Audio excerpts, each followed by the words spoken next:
Assalamu alaikum, ladies. Alhamdulillah, I finally did it. I actually wrote a book.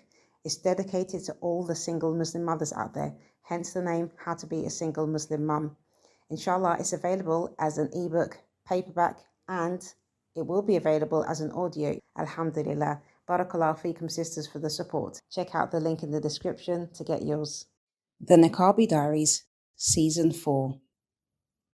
Assalamu alaikum wa rahmatullahi wa barakatuh. Welcome to another episode, Season 4 of the Niqabi Diaries. Alhamdulillah, we have with our sister Noor to share her story with us, her niqab journey, inshallah. Sister, could you please introduce yourself for the listeners and tell us a little bit about what you do, inshallah? Wa alaikum assalam wa rahmatullahi wa barakatuh. My name is Noor Arisa Mariam. I'm a Japanese Muslimah living in Tokyo. And I reverted to Islam in 2015, alhamdulillah. And I'm currently studying Alimiyah, so I'm full-time Islamic student. MashaAllah, Allah Barik. So as I always ask sisters who are reverts if they could share some of their revert journey with us, because, you know, it's always nice to hear those stories. So could you give us, like, you know, tell us, how did you come to Islam?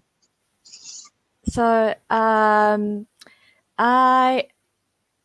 majored in Malaysian studies and Malaysian language in the university in Tokyo, and at the time I didn't know anything. Like I just knew Islam, like the only name, but I didn't know about Islam at all.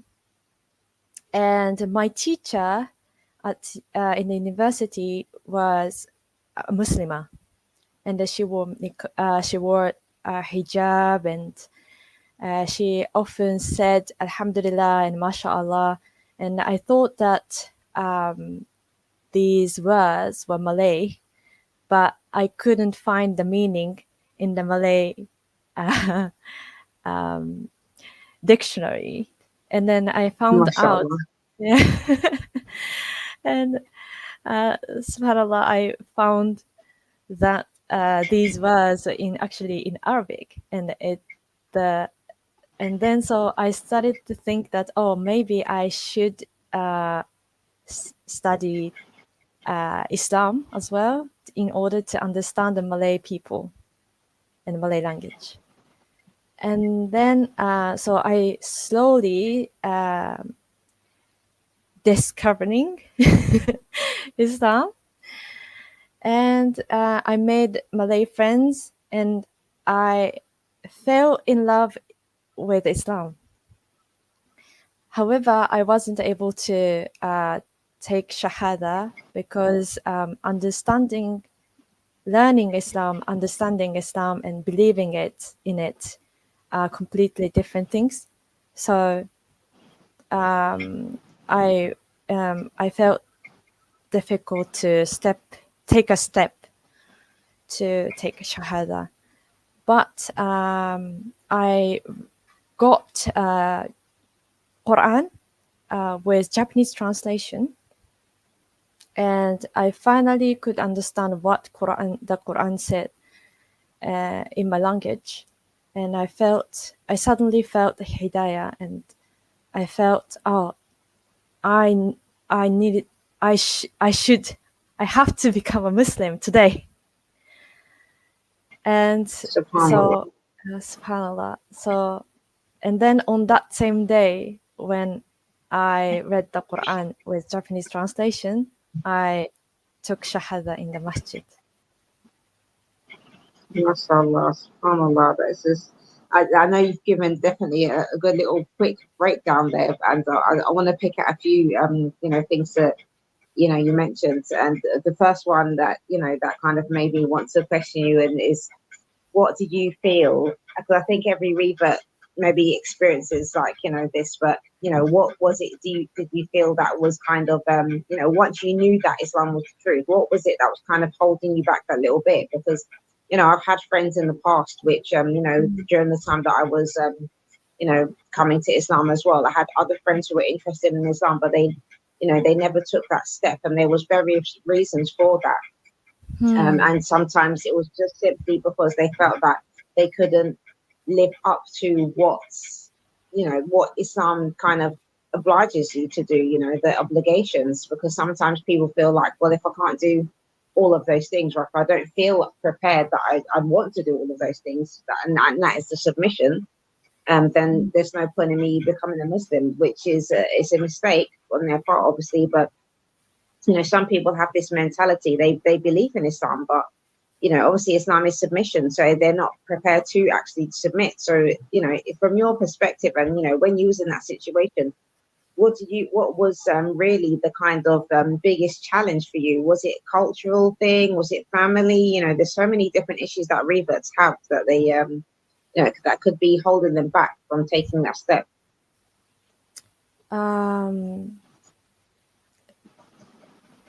Thinking about the time that I wasn't able to take Shahada, I think the biggest challenge for me was I was thinking about other people's eyes more than Allah's eyes. Like if I started to wear hijab or pray, what would people think about me, or something like that. And yeah, that's the obstacles that was the biggest obstacles that I had at the time. You know what I mean? Like, yeah, definitely. I think that's you're feeling self-conscious, isn't it? Because you're worried about judgment from others. yeah.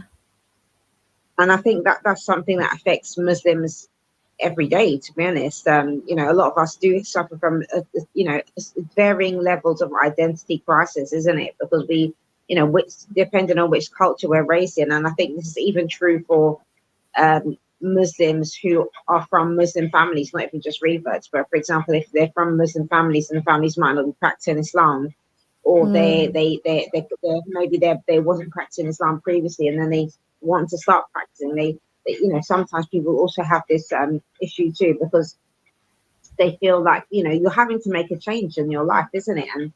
And what happens is, especially if you come from a background where maybe you wasn't so good, maybe you was the rebel in your family, for example, and you was the one that was always kind of living on the edge or doing the things that you weren't supposed to do. And then one day you wake up and you decide you want to stop doing those haram things. You want to change your life. You want to kind of reform yourself. People, maybe the people who were accompanying you and doing those things, or your friends and family who was looking down on you for doing those things, when you decide you want to improve, sometimes they kind of look at you like, oh, well, what, do you think you're better than us now, kind of thing, And in so many ways, you can be made to feel like an outsider. So yeah, that's quite a big challenge. So, okay, so you mentioned the hijab there and the eyes of other people. So at the time, did you know of any other Japanese Muslims? Because sometimes when we're coming to Islam as reverts, we look to our own like kind of ethnic communities to see if there's other people who have taken that step to make us maybe have a little bit more confidence in taking that step. So did you have anything like that? Yeah, actually, I was thinking the same things before I became a Muslim. I wanted to find Japanese Muslims who also reverted to Islam. And Alhamdulillah, I met 2 Japanese Muslims when I was working as a trans interpreter in the event in Japan.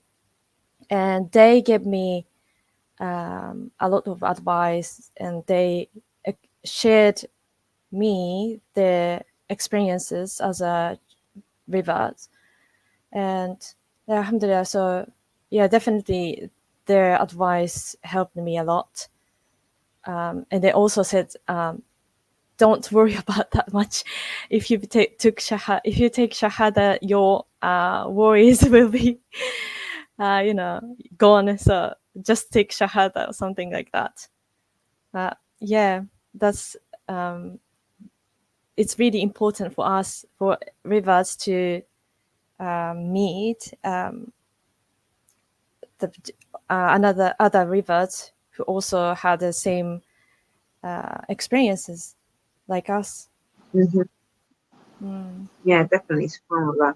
So, okay, so with regards to the hijab, Mm-hmm. like in my experience, for example, it took me a little bit of time to put the hijab on properly. I mean, I did try it when I did, take my shahada, but I felt like uncomfortable with making that adjustment because, like, culturally, like my hair was a really big deal, and like, hairstyling and things like that.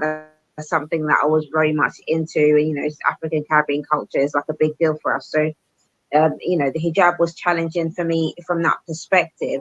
So, in your case, like, what kind of challenges like did you face in regards to the hijab, and how long did it take you to actually get accustomed to wearing it and committing to wearing it? Okay.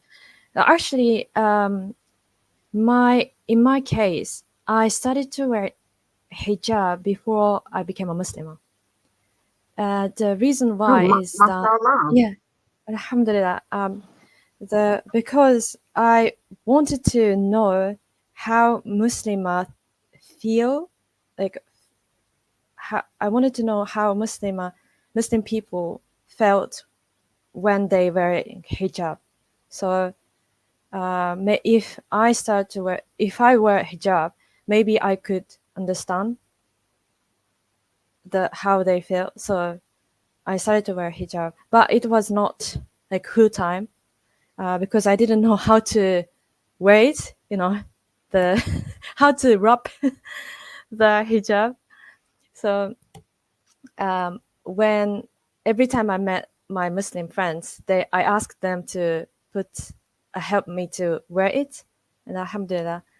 So, however, after I became a Muslim, so like spiritually, I didn't feel any difficult in terms of wearing a hijab, but my family, especially my mother, very very were against wearing a hijab, especially in front of her. So she forbade me to wear it in front of her.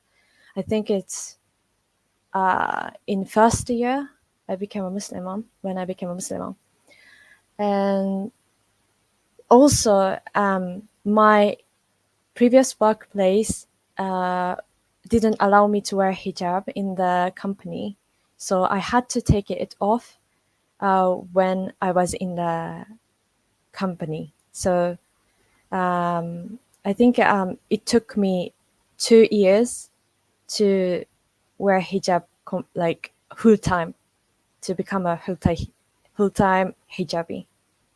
SubhanAllah, 2 years. Yeah, about like into second year because I left my workplace due to because of Hmm. that reason, and also my Yes. mom finally allowed me to wear hijab in front of her. Okay, alhamdulillah. So you started to wearing it before you took the shahada. Yeah. How long was it before you took the shahada that you actually started wearing the hijab? Um,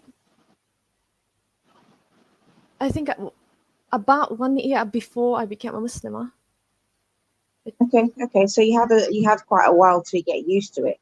Yeah. And like, what was it like, the reaction from the public? Okay, so you mentioned your mom and everything, and the workplace in general, but how did you go about explaining to people that you was wearing the hijab even though you wasn't Muslim? Like, what was that kind of, how was Mm, that with the public? so when I was working in public in hijab, when I Mhm. was not Muslim, most of people didn't think like I think I think that they thought that I was an Indonesian or Malaysian. They didn't think I Right. was Japanese. So Okay, so in that made public, it all right then. That made it a bit easier. yeah. So in public, I didn't have any troubles. How, Hmm.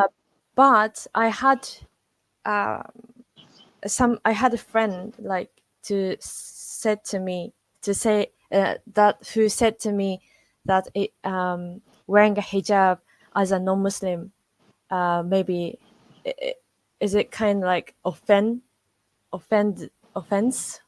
Defensive. Yeah. But I said, Okay, right. So yeah, but I replied so how to, did that make you feel? I said, I explained like many my Muslim friends think that they don't feel offended when I wear hijab because I explained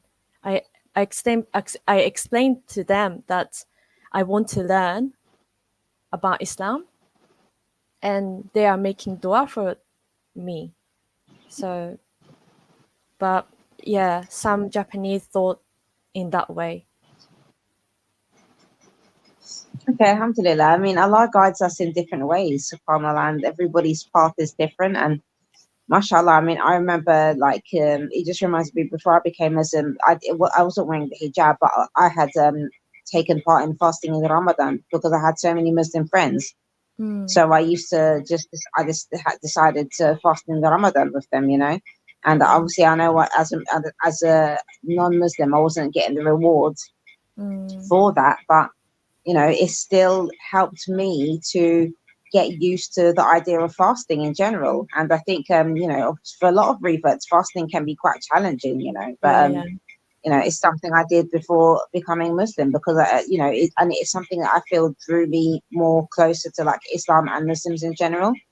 Alhamdulillah. So, yeah, it's I think, yeah, it's not, people don't do things, you know, with a bad intention. For example, like when it comes to taking on Islamic practices, because there's a genuine interest in the religion, I think most of the time. And that's, you know, that if that's what somebody feels comfortable doing, to like, you know, to help them just take those steps, because sometimes it's like you said, like, you know, you feel like, no, I wouldn't say even anxiety. Maybe some people feel anxiety, but the kind of like, you know, that hesitation. So when there's something that makes you feel more comfortable to you know, to take on this change in lifestyle, and I think mashallah it's quite good that you even, you know, found that the hijab helped you, because a lot of sisters find the hijab a challenge in general. I mean, that's even true for sisters from Muslim families who've been, you know, raised as Muslims, subhanallah. So, okay, so alhamdulillah, you wore the hijab for about a year, you said, before becoming Muslim. Yeah. And then you continued being Muslim, and your mum also got used to the idea of you wearing the hijab in front of her. So, where does the niqab fit into all of this, and how long did it take? Like, what was your transitional journey, like with that? You know, was your mum okay with the niqab, or was that another story? Okay. So so what made me want to wear niqab? So at the beginning, you know, as I've said, I reverted to Islam in 2015, and at the beginning, I had a bad image of the niqab. To be honest with you, I had wrong ideas due to my ignorance, you know, such as why would I hide my face when it's sunnah or something like that. It was, you know, the change that happened when it was only after I studied Armenia that my thinking changed. And as I studied Islamic studies, I realized my wrong ideas, and I wanted to be more like Islamic, you know. So at the same time, I no longer felt I no longer felt comfortable showing my face in public. So, and I also made more Niqabi friends by then, and I also I have seen Niqabi people on social media like you, alhamdulillah, and I thought modesty was very beautiful. Alhamdulillah, mashallah. So, okay, so then, like, how did you go about taking that decision to finally actually put the niqab on and how did that impact your your life at the time? Okay, so actually, when when did I start wearing it? So I think that was when pandemic started. So, and I was in the UK at the time, and I had been interested in niqab for a bit before that because of the reason that I mentioned. And actually, we all had been in a difficult time during COVID, but from niqab perspective, I thought it was a blessing from Allah subhanahu wa ta'ala that there would be, regulations such as having to wear a mask at the time anyway. So I started to wearing it, and actually, I didn't know how to get the niqab. So, I mean, how to buy the niqab. So I asked my friend who had become niqabi before me, and she gave them to me as gift. Alhamdulillah. Alhamdulillah, mashallah, that's great. So you managed to get some quite fairly easy access to niqabs. Okay, so what was your first experience like actually wearing it and in the practical sense? So, for example, some sisters say that they experience breathing problems, some say that they can't get it to sit right, some say that Oh, the material or the fabric isn't good enough. So what was your first experience like? um, I think I'm still struggling, but I don't know how to eat with it. You know, I'm still like practicing Mashallah. it. So difficulty in restaurants then, yeah. Yeah. Alhamdulillah. Alhamdulillah. So apart from that, was there anything else? Or did it Not come that quite much, natural? because for us, for Japanese, we often wear masks anyway. So I think it's Wow. covering. Yeah. So Japanese people always wear masks. Yeah, I didn't feel mashallah. any difficulties in that um in terms of covering my face. Alhamdulillah. Okay, Alhamdulillah. so and what was your mum's reaction? Actually, I started to wearing it in the UK, so my family didn't know about it at first. But when I came back to Japan, my family was actually totally fine with it. Alhamdulillah.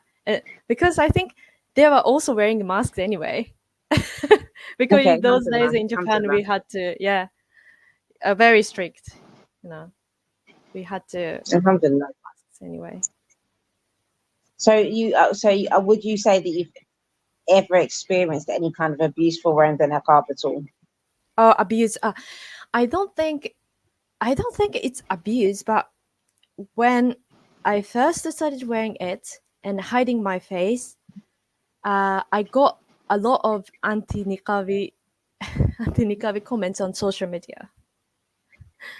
Um, So yes, subhanallah. Surprisingly, most probably 100% of the comments were actually from men, mhm.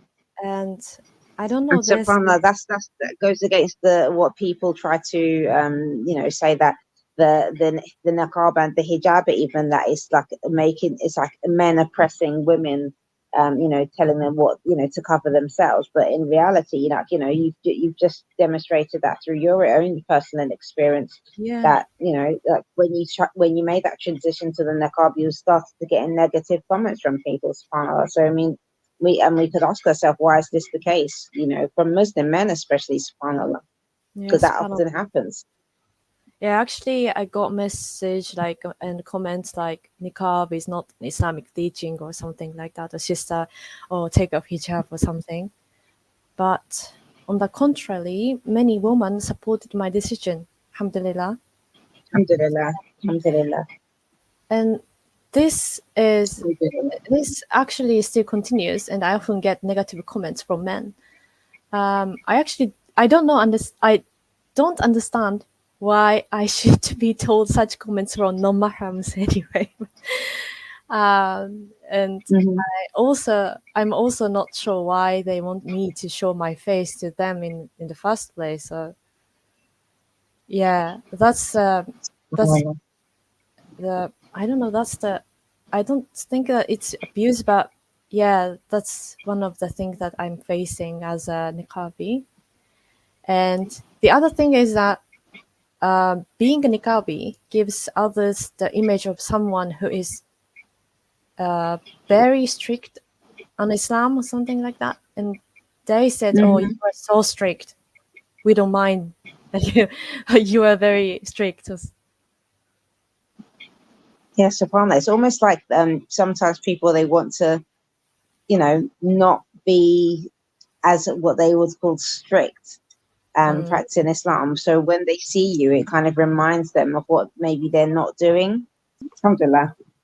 Okay, so have you had any experiences traveling with wearing the niqab at all since wearing it? No, but I think I was wearing a mask when I came back to Japan from the UK.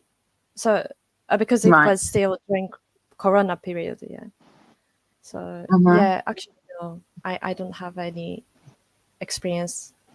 And what about with work and things like that? You mentioned that obviously Asians usually wear a mask all the time, like in Japan and stuff. And I know that from I quite admire Asian culture a lot. So I've noticed with Koreans, Chinese, and Japanese that mask wearing is something very it's like quite prominent in the culture, even when there wasn't a corona. So it's something like this normal. So it's normal. have you? Yeah, so with the work that you've been doing since, or have you switched careers at all, or changed your place of work from where you originally started wearing the hijab, for example? And if so, have you had any questions, related to Islam even? Has it helped you to open up any kind of conversations about the deen, like opportunities with that one? Now I'm a full-time Islamic studies student, so I don't work full-time in Japan at the moment. However, I'm currently working as a freelancer, and I don't want to earn money while compromising Islamic teachings. So I don't work in a workplace where I can't practice Islam. So Alhamdulillah, Allah subhanahu wa ta'ala has accepted my du'as, and my jobs are all related to Islam now. So basically I'm able to work with Alhamdulillah. So work with niqab and masks that hide my face. And one of my job now is auditing, like halal certification, like this auditing stuff. So like a Sharia auditor. So I can't wear niqabs during factory audits. So I use a mask instead. Yeah. And okay, alhamdulillah. So do you deal with clients online as well, or is everything like in person? It's half. So sometimes, I work I work online, and I have to go to the factory. Yeah. Okay, alhamdulillah. So would you say in then do you feel that the niqab is a barrier, and if so, in which sense? No.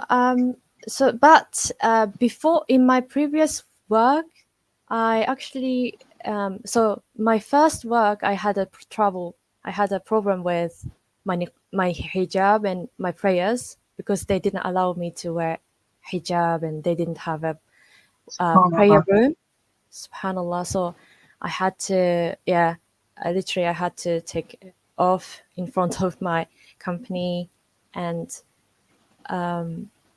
I wasn't able to pray on time, so I had to combine my prayers. But after that, I went to the UK. I quit my job, and then after I came back to Japan, I worked in international school for 1 year, and at the even it was international school, but on the interview, the head teacher asked me to take off my hijab,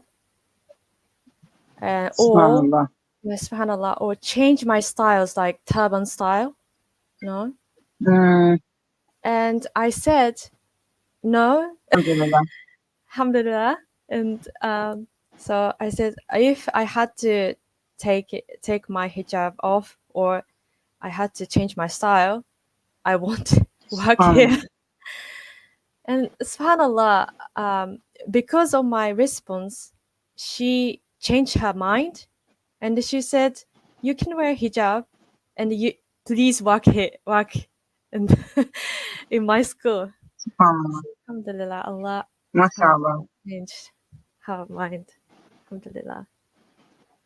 So basically, wearing the niqab helped to open up new avenues for you. Yeah, alhamdulillah. Alhamdulillah. Alhamdulillah. You asked me that niqab is a barrier or something, yeah? Yes, yes. I don't think so, because rather I think it's something that brings out my true potential. This is, Yeah. I mean, Yeah. this is because since covering my face, I feel that what I say and think is more important than what I look like how I look. Exactly. And my self-confidence in those things has increased a lot. And niqab has also made me more aware of my own inner femininity, and I value my female fitra more. So, and I also feel that amount of male attention has decreased, and I feel safer. So, Alhamdulillah. alhamdulillah. So, what do you do for a living now then? You mentioned earlier on, but if you can go into some details a little bit, and then tell us about the Alimiya studies as well, inshallah.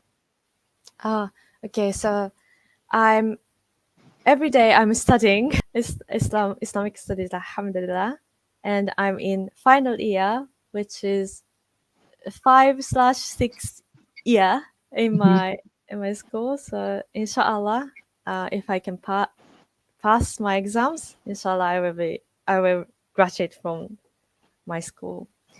And Inshallah.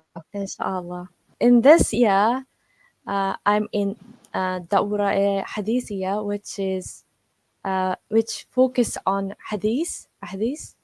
So we are studying Sihah Sita, like Bukhari Sharif and Muslim Sharif. Inshallah. But alhamdulillah, so every single day, my life is filled with قال رسول الله صلى الله عليه وسلم.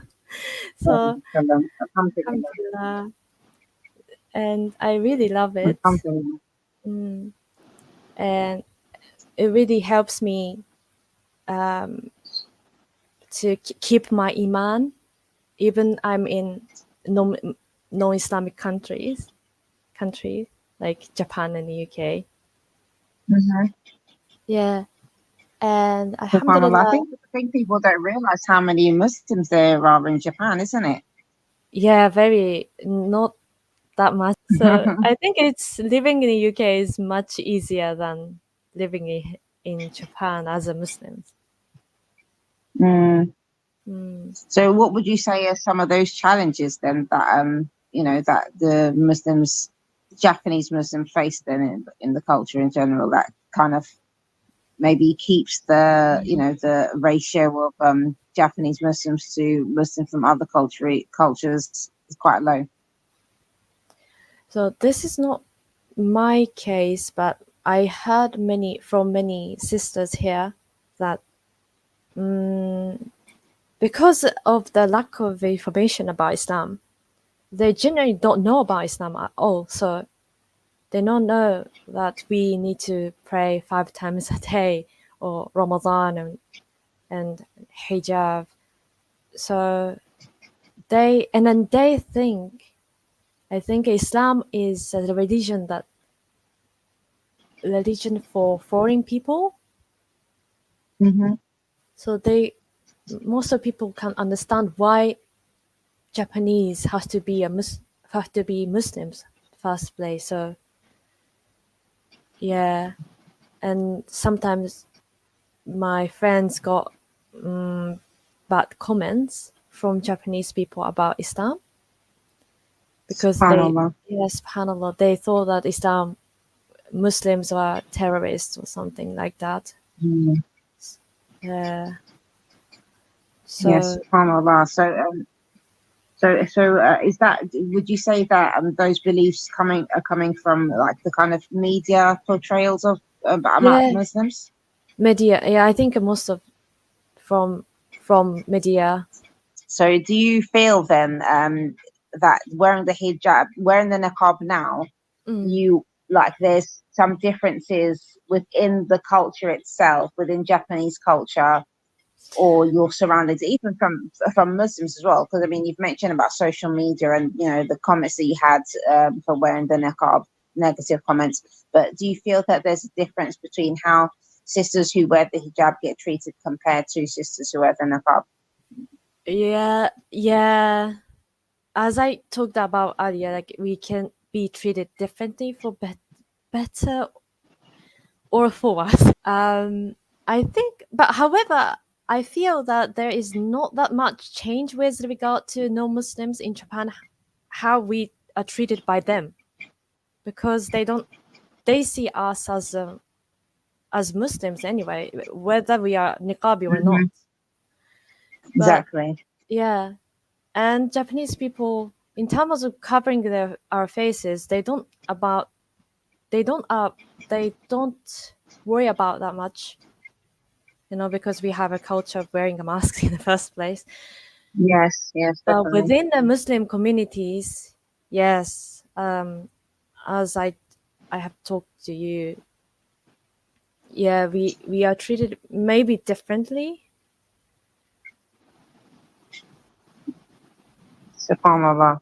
Mm. So, have you met other sisters who maybe not even Japanese, but like who would like to wear the niqab, for example, but they're struggling to wear it because of these kind of issues that you've mentioned?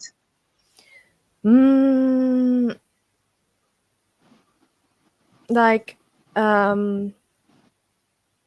you mean like someone who wants to wear it but isn't allowed, or for Yes. yeah. I personally have never met such sisters myself. Actually, Niqabi sisters that I Mhm. met, alhamdulillah, mashallah, they said that they wanted to cover themselves, but they think they themselves wanted to cover themselves. So, SubhanAllah. and actually hearing their stories had changed my negative image of Niqabi. Alhamdulillah. Yeah, alhamdulillah. But when it comes to my case, when I told my husband that I wanted to wear niqab, he was a little not shocked, but um, hesitant at first, a little. But Hmm. he said to me that he also wanted to learn more about niqab because he didn't have that much knowledge about it either. So he studied it by himself with MashaAllah. shaykh, and then he told me I could cover it. Alhamdulillah. So if someone has a husband or a family member who don't give her permission to wear niqab, I guess it's better to give them time to learn a bit about niqab too, or change the image of it.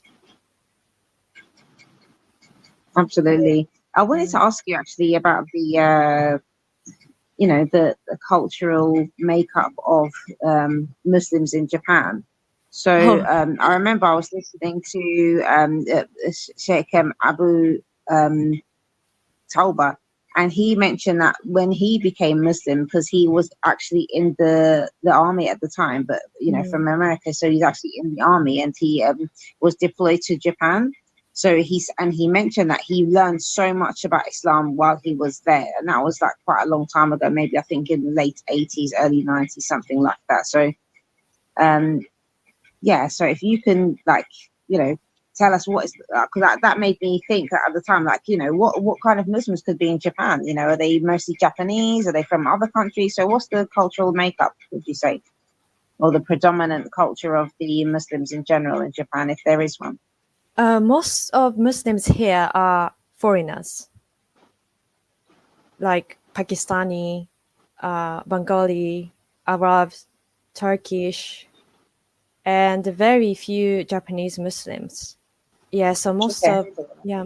The Muslims in Japan, you know, since they're coming from different cultural backgrounds and not predominantly Japanese, are they make, like, is there like concerted effort? Are they, you know, is there a big dawah scene going on there? You know, is the local mosques and stuff like that? Do they, you know, are they, you know, giving dawah to the Japanese community on a regular basis?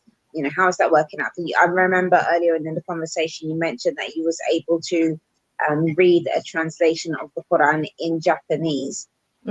So yeah, so that's why I'm asking that. Like, you know, how easy is it for somebody who, you know, a Japanese person living in Japan, you know, how easy is it for them to be able to get hold of like Islamic materials from the local community, their local Muslims? Like, you know, is there a good amount of integration as well, like from that? Still, we don't have systems to give dawah to Japanese people like in the UK. So that's one of the challenges and that we are facing as Japanese Muslims. So we are actually having the meeting about to discuss about this matter among Japanese Muslims, young Japanese Muslims right now. So I'm actually in the take part of the in this project. But inshallah. Well, may Allah grant you guys the topics to be able to, like, you know, execute those plans that they've been making. I mean, and may Allah accept them from you. I mean, subhanallah. Okay, so yeah, like I want to go back a little bit actually to the Alamiya that you're doing. You know, how exactly are you studying Alamiya there in Japan? That is in an online course, or is it an actual physical uni that you're going to? Because obviously other people might be interested as well. Like, mashallah, you Japanese Revert, and you're able to, you know, have access to all of these things and be able to progress in your religion as well. Because sometimes, you know, where we live can be you know, detrimental to our progress as Muslims and being able to learn more about the deen and stuff like that. So you know, how are you able to access these things, and what has kind of pushed you as well to you know, take that step towards, you know, gaining the Islamic knowledge? Because sometimes as sisters, I think sometimes we can let a lot of things get in the way, you know, in our lives in general, you know, from going for that. Because you mentioned that you're, mashallah, about you're married as well, so you know, sometimes we use our families as excuses that we don't have time to do these studies, you know. So yeah, you know, that, can you shed some light on that, inshallah? Okay, so currently I'm studying online, but before I was physically, I went to I was studying on site, but due to the corona, so I had to, maybe I had to explain a little bit. So when I was in the UK, one of the reason I went to the UK is because seek knowledge of Islam. So I think it's back to the point that you mentioned, you know, about seeking knowledge in Japan. So actually, we don't have any institute to seek knowledge of Islam for adults in Japan. We have madrasa, like for kids. I mean, in the masjid, but we don't have a specific, like, specifically for adults. No, like institute and college. So when I became a Muslim, because I became a Muslim because of the Quran, I wanted to learn about Islam and like Arabic and stuff. So I was thinking what I should do, and I was considering to go to the universities like, other like in the Middle East, but because at the point I wasn't married and I didn't have mahram, so I was thinking what I should do, and then so I was learning Arabic, like letters, and the masjid in Japan, but because I didn't have enough knowledge, you know, I didn't have actually I didn't have any enough knowledge about Islam. So and then also what I've noticed is if I want to seek the knowledge of Islam, I had to study English or Arabic, and both maybe, because when if I want to study on, for example, on the lectures, most of the cases lecture conducted by in English or Arabic. So UK was the best place where I can study Islam, English, and Arabic. So I'm a Yeah. polyglot. Mathematics as well, and you've got Malay as well on there, isn't it? Yeah. The Malay language. Yeah, I was actually thinking that because I could speak Malay, I might go to the Malaysian university to seek knowledge of Islam. But the because of the reason that I mentioned, I had to, because at the time, like 9 years ago, I was not able to speak English. So I went to the UK, and then over there, because I didn't have anything. I didn't have any knowledge of Islam. I joined Islamic Studies diplomat taught in English for about 1 year in Birmingham. Alhamdulillah. Alhamdulillah. And then Alhamdulillah. I moved to London, and I got the scholarship in the UK, and I joined Islamic college, and there I majored in Arabic, so I studied a basic Arabic grammar, alhamdulillah. And then I was about to apply Alimiyah. However, because of the COVID, we had a lockdown. So I wasn't. Yes, so many things in people's lives. SubhanAllah. So I had to all of us had to leave the campus, and we had to find other options. So I was thinking maybe online is the only option that I have. So from then I was studying Islamic studies online. Alhamdulillah. Alhamdulillah. Alhamdulillah. MashaAllah. What advice would you give to sisters who are contemplating wearing the niqab but haven't taken the step to do so yet? Actually, so as I've said, it took me a long time between, it took me a long time when I started thinking about doing wearing a niqab, and when actually wore niqab. But this is only because Allah subhanahu wa ta'ala helped me to do it and made it easy for me by answering my dua. So the most important thing is making dua to make it easy for you every single day. And also it's really important to make friends who wear and also maybe or want to wear niqab, because your friends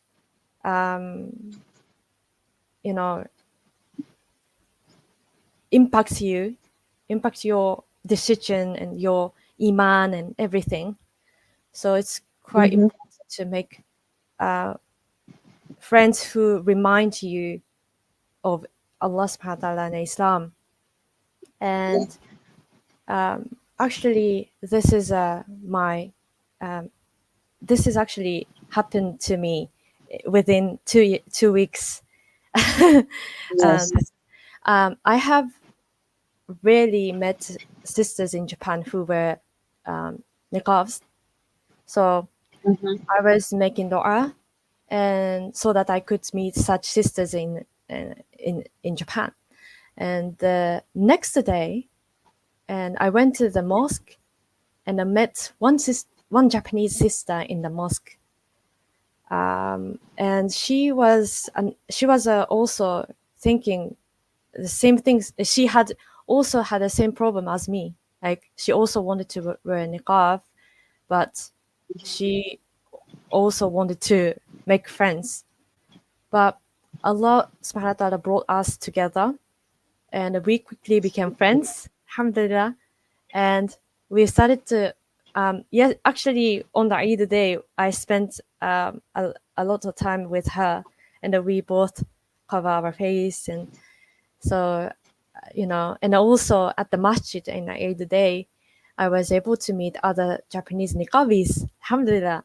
So it's really important to keep on doing, making dua, praying a lot of, you know,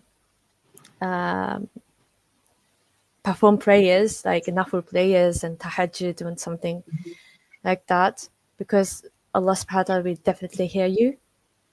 And so, Definitely. Absolutely.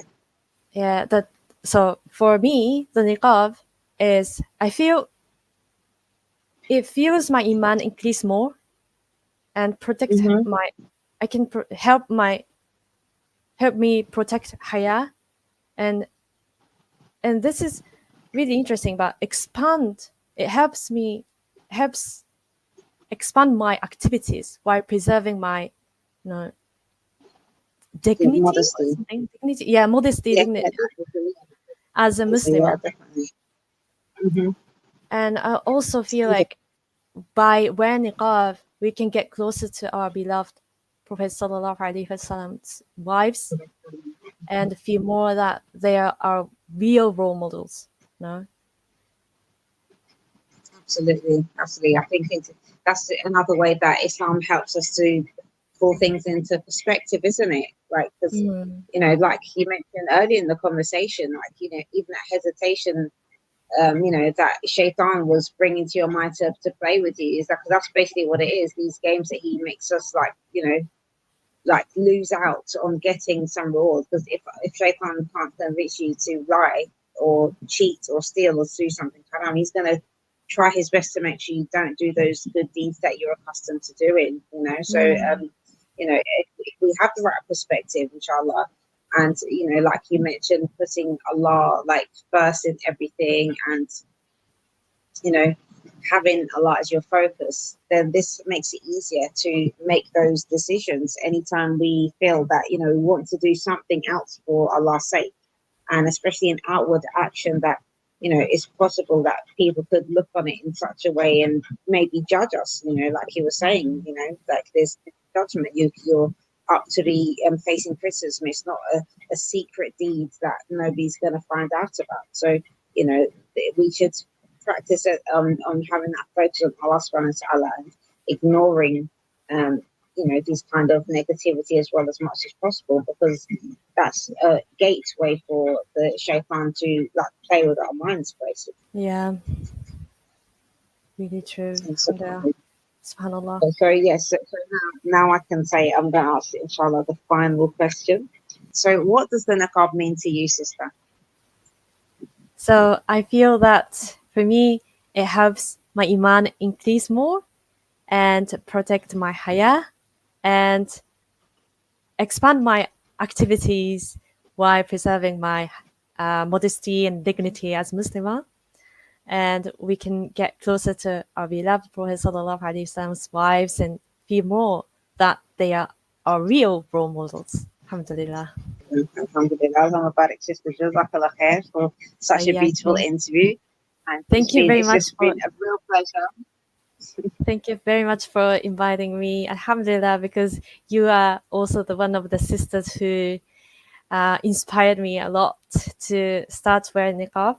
Alhamdulillah, mashallah. Alhamdulillah, Allah alhamdulillah, alhamdulillah, bless you mashallah, and reward you abundantly.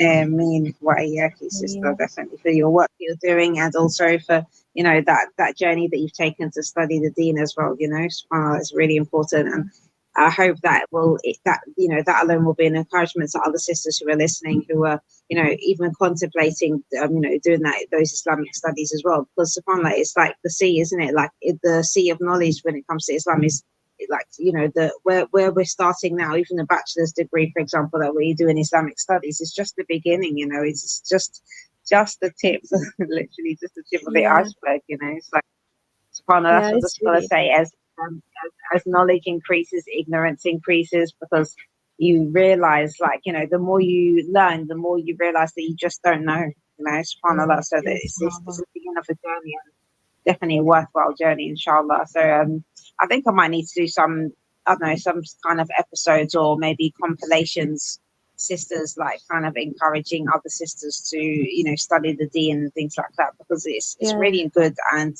something that, you know, it's achievable, basically. You know, it's achievable. achievable. Obviously, that we're all, yeah, a little bit, we're all going to have hardships and, you know, tests, but, you know, like, when it comes to the deen, we, like, what happens sometimes is that we kind of put it on the back burner, isn't it? We put it to the back of our minds, or, you know, we let the dunya get in the way of, like, our thoughts and what we feel that we should be doing right now, you know.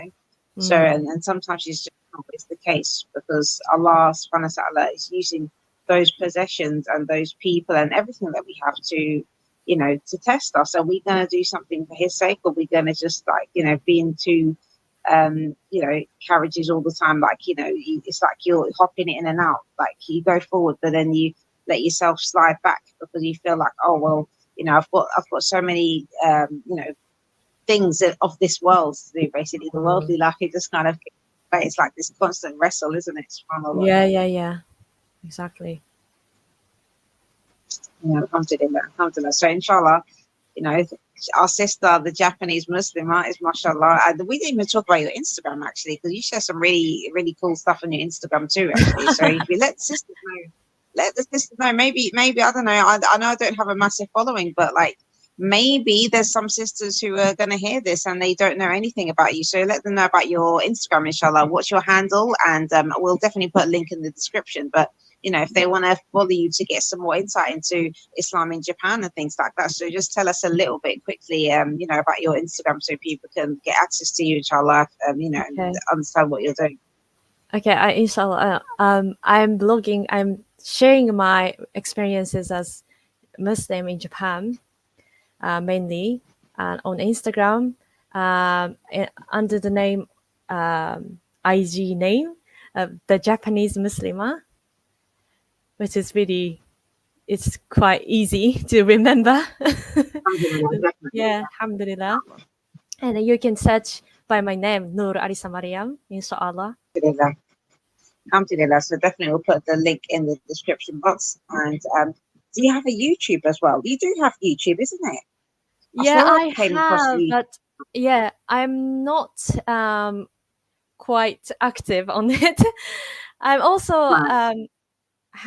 I also have X as well, but yes, because, Twitter. yeah, Well, I've yes, been very busy these Twitter. days, so yeah. Yes, of course. Well, that's what studying Islam does to you, to be honest. And it's better, like, because, you know, spending so much time on social media, it just kind of, as I said, it gets in the way of your real life, which is, you know, working for the akhirah. So it's good. Yeah, it's good in a way, alhamdulillah. But I'll definitely tag you in the YouTube, thank you very inshallah, much. when I Inshallah. post this video.